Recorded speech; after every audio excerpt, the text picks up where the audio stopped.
పెళ్ళైనా పండగైనా వేడుక ఏదైనా పట్టుచీరల ప్రత్యేక వేదిక వారాహి సిల్క్స్. మహాత్మా జ్యోతిరావు పూలే జయంతి సాక్షిగా బీసీల న్యాయమైన డిమాండ్ల సాధనే లక్ష్యంగా బీసీవై పార్టీ వ్యవస్థాపక అధ్యక్షుడు బోడే రామచంద్ర యాదవ్ మంగళగిరిలోని పూలే మండల్ భవన్ వేదికగా బీసీ ధర్మదీక్ష పేరుతో ఆమరణ నిరాహార దీక్షను ప్రారంభించారు.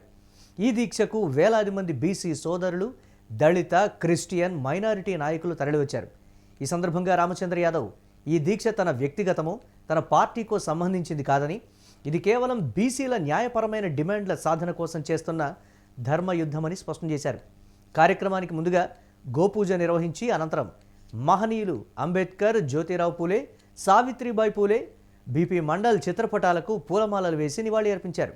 ఈ దీక్షకు జ్యోతిరావు పూలే వారసురాలు నీతా రమాకాంత్, బీపీ మండల్ వారసుడు సూరజ్ మండల్ గారు హాజరై తమ సంపూర్ణ మద్దతును ప్రకటించడం విశేషం. ఈ సందర్భంగా రామచంద్ర యాదవ్ మాట్లాడుతూ ప్రభుత్వంపై తీవ్ర స్థాయిలో విమర్శలు గుప్పించారు. గత ఫిబ్రవరి 28న బీసీ సింహగర్జన సభ ద్వారా ముఖ్యమంత్రి చంద్రబాబు నాయుడికి, కూటమి ప్రభుత్వానికి బీసీల 5 ప్రధాన డిమాండ్లను స్పష్టంగా తెలియజేశాం. కానీ ఆ రోజు నుండి ఈ రోజు వరకు ప్రభుత్వం నుంచి ఎలాంటి సానుకూల స్పందన రాలేదు. స్పందించకపోగా మా డిమాండ్లపై తప్పుడు ప్రకటనలు చేస్తూ కుట్రలతో ప్రజలను తప్పుదోవ పట్టించే ప్రయత్నం చేస్తున్నారు అని రామచంద్ర యాదవ్ ఆవేదన వ్యక్తం చేశారు. అధికారంలోకి వచ్చిన 100 రోజుల్లో బీసీ రక్షణ చట్టం తెస్తామని చంద్రబాబు, లోకేష్ ప్రగల్భాలు పలికారు.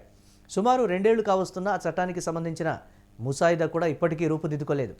దీనిపై ఎలాంటి కమిటీ లేదు, చర్చలు లేవు.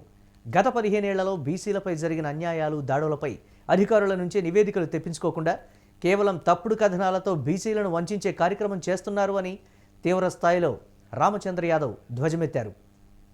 అమరావతి రాజధాని చంద్రబాబు కుటుంబానికో వారి సామాజిక వర్గానికో చెందింది కాదు, అది రాష్ట్ర ప్రజలందరిది. గతంలో హైదరాబాద్ చుట్టూ వేలాది ఎకరాలను ఫిలిం సిటీలు, హోటళ్ల పేరిట టీడీపీ, కాంగ్రెస్ ప్రభుత్వాలు తమ వారికి అప్పనంగా అప్పజెప్పాయి. అందులో బీసీల వాటా 0. హైదరాబాద్లో బీసీలు ఒక చిన్న కార్యక్రమం చేసుకోవాలన్నా ప్రైవేట్ ఫంక్షన్ హాళ్లపై ఆధారపడాల్సిన అవసరం ఉంది. ఇక అలాంటి పరిస్థితి అమరావతిలో పునరావృతం కాకూడదు. ప్రభుత్వ భవనాలు పోగా ప్రైవేటు సంస్థలకు కేటాయించే భూముల్లో బీసీ భవనాలు, చిరు వ్యాపారులు, పారిశ్రామికవేత్తల కోసం మొదటి విడతగా 1000 ఎకరాలు కేటాయించాలి.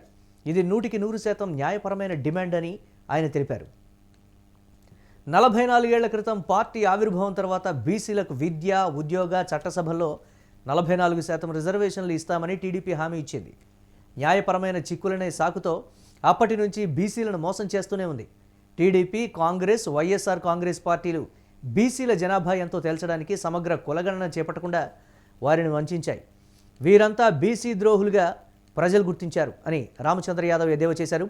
కేంద్ర రాష్ట్ర ప్రభుత్వాలు బీసీలను కేవలం ఓటు బ్యాంకుగా చూస్తున్నాయి. కార్పొరేషన్లు ఇస్తున్నామని చెప్పి ₹1 కూడా నిధులు కేటాయించకుండా వంచిస్తున్నాయి. కాబట్టి బీసీ కార్పొరేషన్లకు తక్షణమే జనాభా దామాషా ప్రకారం నిధులు కేటాయించాలి.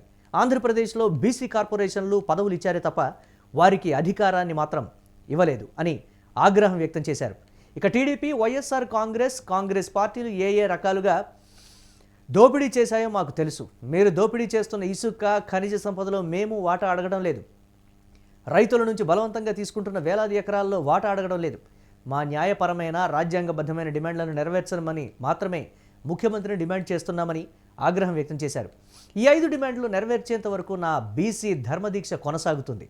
ఈ దీక్షను భగ్నం చేయాలని కానీ, కుట్రలు పన్నాలని కానీ ప్రభుత్వం ప్రయత్నిస్తే తీవ్ర పరిణామాలు ఎదుర్కోవలసి వస్తుంది అని రామచంద్ర యాదవ్ ఈ సందర్భంగా ప్రభుత్వాన్ని హెచ్చరించారు. ఈ సందర్భంగా రామచంద్ర యాదవ్ ధర్మదీక్షకు సమాజ్వాదీ పార్టీ రాష్ట్ర నేతలు పాసం వెంకటేశ్వర్లు, టి కళ్యాణ్ కుమార్, షేక్ నజీర్ భాషా, ఆర్జేడీ పార్టీ ప్రతినిధి శ్రీనివాస్ యాదవ్, జాతీయ యాదవ హక్కుల పోరాట సమితి అధ్యక్షులు మేకల రాము, బీసీ సంక్షేమ సంఘం వర్కింగ్ ప్రెసిడెంట్ తూమాటి కృష్ణమాచారి, భారత శ్రీకృష్ణ దేవేంద్ర యాదవ సంఘం అధ్యక్షులు గోలి వెంకటేశ్వర యాదవ్, శ్రీ కేదేశ్వర స్వామి మేదర సంఘం అధ్యక్షులు Nandikatti Shekharrao, Jananayak Karpoori Thakur foundation chairman K Srikumar, Munnuru Kapu Telangana అధ్యక్షులు పర్వత సతీష్ కుమార్, తెలంగాణ రాష్ట్ర రజక సంఘం అధ్యక్షులు చాపర్తి కుమార్, పద్మశాలి సంఘం రాష్ట్ర అధ్యక్షులు జగ్గారపు శ్రీనివాసరావు, బీసీ ఇంటర్నేషనల్ అధ్యక్షులు డాక్టర్ ఎన్వి రావుతో పాటు పద్మశాలి రాజ్యాధికార పార్టీ, ముదిరాజ్ రాజ్యాధికార పార్టీ, ఆర్యకటక సంఘం, వడ్డెర రాజ్యాధికార పార్టీ, గౌడ రాజ్యాధికార పార్టీ ప్రతినిధులు తదితరులు హాజరయ్యారు.